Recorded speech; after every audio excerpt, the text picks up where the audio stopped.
So today I want to talk about sequences and a little bit about tracks and how they relate to sequences. So let's get started. I'm going to go ahead and start by loading a drum program just so we have something ready to start sequencing. And now this program I created in my last tutorial, which is the first in this series of MPC Live Basics. If you need some more information regarding drum programs and you're just getting started with the MPC, go ahead and check that video out. It's in my tutorial playlist. I'll also leave a link in the description, and you probably see a card, some more information about that somewhere on the screen. Okay, so here we are. You want to go ahead and take a look at the main screen. The main screen can be navigated to by just pressing the main button here. Regardless of whatever screen you're in at that time, just pressing the main will get you there. So on the main screen, this is what the main screen looks like. The sequence section is at the very top of the screen. It's towards the top here, and you'll see this whole strip up here dedicated to the sequence. So number one, we have our sequence name, by default sequence 01. To name your sequence, you just go ahead and press this text icon up here. I'm going to name this real quick.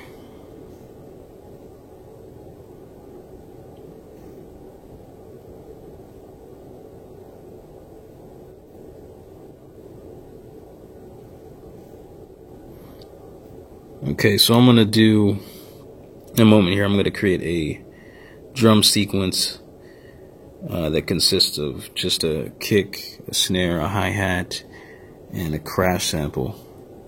So before I even get started sequencing any drum patterns, I want to look over here at my BPM. I want to adjust that. Now I can adjust them individually per sequence just by leaving this as is. Under BPM you see it says sequence. So when it's set like that, if I change my sequences will all have individual control of what I want my tempo to be. So, but if I click on sequence again, then you'll see that it says master. And when it says master, it lines everything up and keeps all my sequences uniform in the same BPM, the same tempo. One more thing before I get started sequencing my little drum beat here. I want to look at my bars section. Now the bars can be, actually I don't even know, I've never actually tried to see how many bars I can go up to.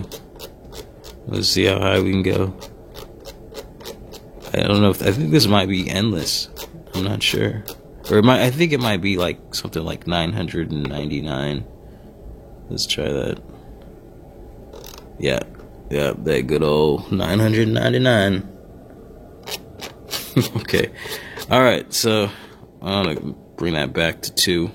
2 bars would be just like a 1, 2, 3, 4, 1, 2, 3, 4. So that's 2 bars. I'm gonna keep it at 2 bars so I can show you some other things as far as extending your sequence. So let's go ahead and get into sequencing. Since I have 4 different samples here, I'm gonna go ahead and name each one of these tracks, and I'm gonna just name them by the first letter of what they are. So my kick will be a K. This is just a good tip for organizational purposes.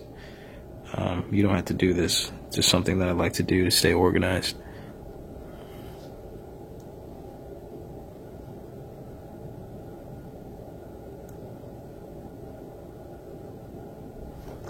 Okay.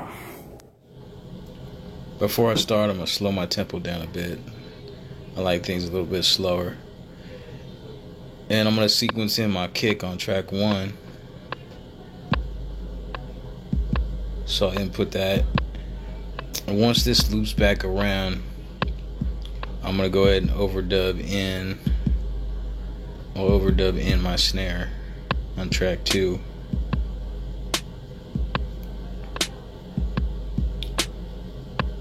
And then just keep going to track 3. And input my hi-hat right there. So it's cool, you can just keep doing this as it loops around, just switching tracks and overdubbing and layering different sounds in. So I hit my crash right here. So I just recorded a quick 2-bar loop, and now I want to show you a quick way on how to double the length of that sequence that you just recorded. So I have 4 different tracks. Now there are ways to copy your tracks individually, but a quick way, if you want to lengthen your sequence, would be to go ahead up here in your sequence section and press the pencil icon, the edit icon.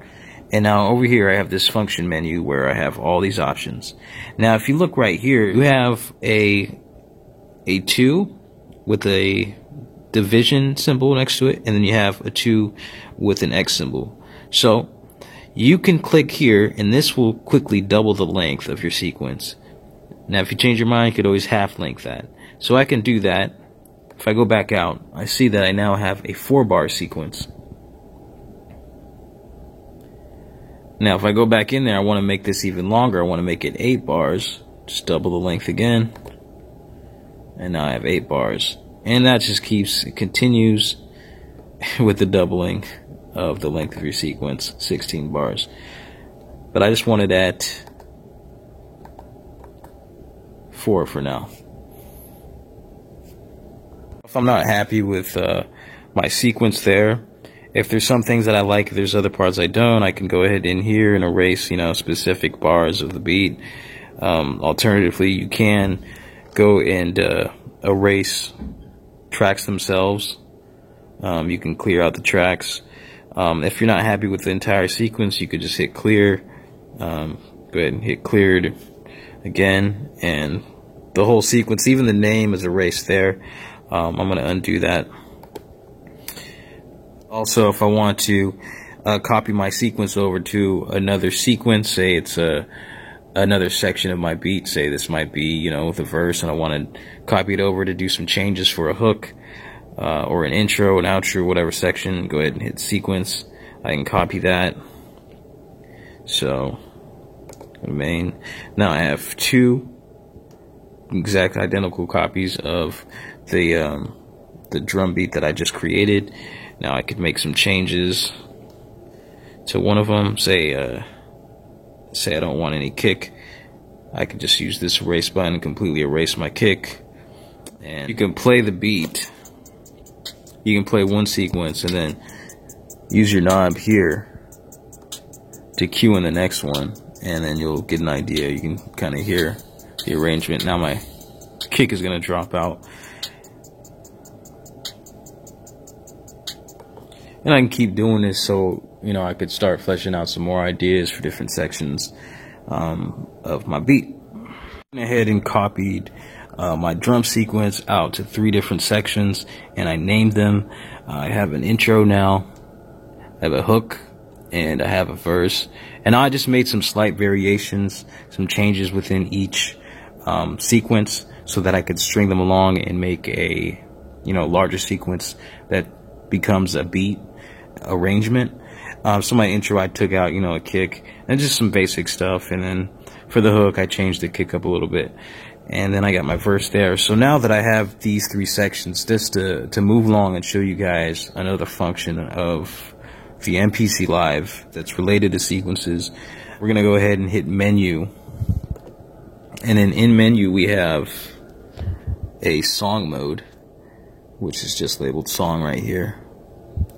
Now in song mode, this is the place where I'll insert the different sections of my beat, and then I'll be able to create a full beat arrangement. So let's go ahead and take a look at what we need to do there. So at the bottom of the screen, we have an insert button. We're going to want to do that. Now I have 3 sections. Let's take a look. So I'm going to go ahead and insert 3 times.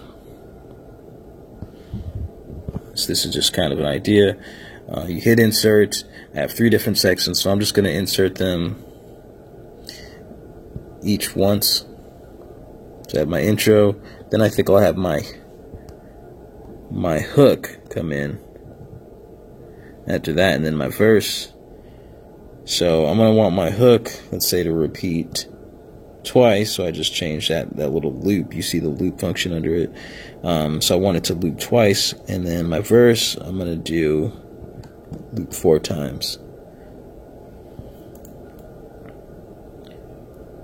So this is basically how you create a song out of sequences within your project. If you're done, you can convert to sequence.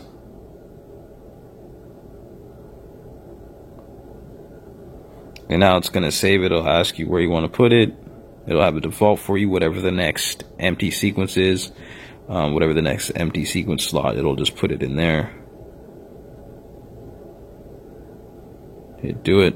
If I go to main, you'll see I have my intro there. I have my hook, I have my verse, and then I have my created song from the 3 sequences that I put together as sections of my beat. And as you can see, it's now 28 bars long. And there we go. That's a little bit about how song mode works in MPC Live by stringing together sequences.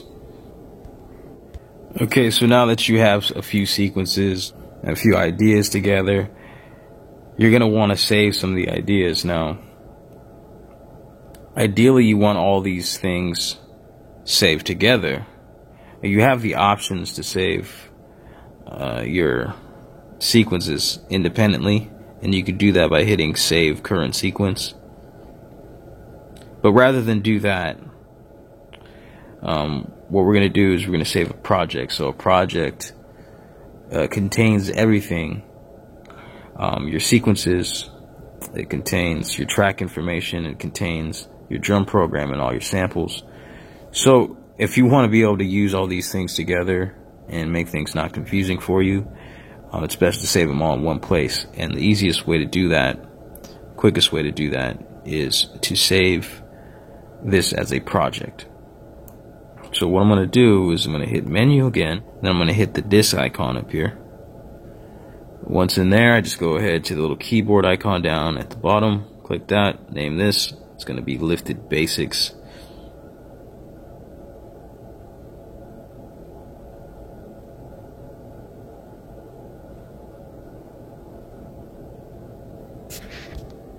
Lifted Basics, I'm going to hit do it. So I got a name for it. Now it's ready to be saved. I'm going to hit save down here. Let's try to get the glare off of.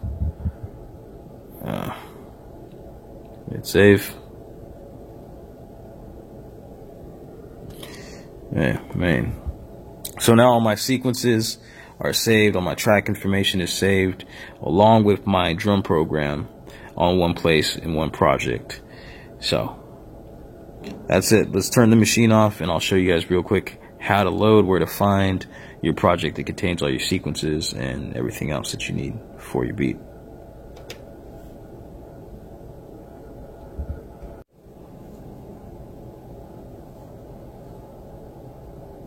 Alright, loading back up.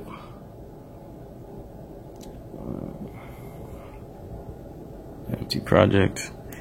Now, this is similar to if you watched my drum program video. Everything that you save by default is going to be saved to your internal drive. And if you're looking for a project, you're going to go to My Files, and it's labeled appropriately, Projects. Open. I got a ton of stuff in here, so I think it's going to be towards the bottom. And there it is.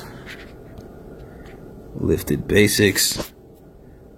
Okay, I'm going to hit do it, load on that. And main menu, and there it is.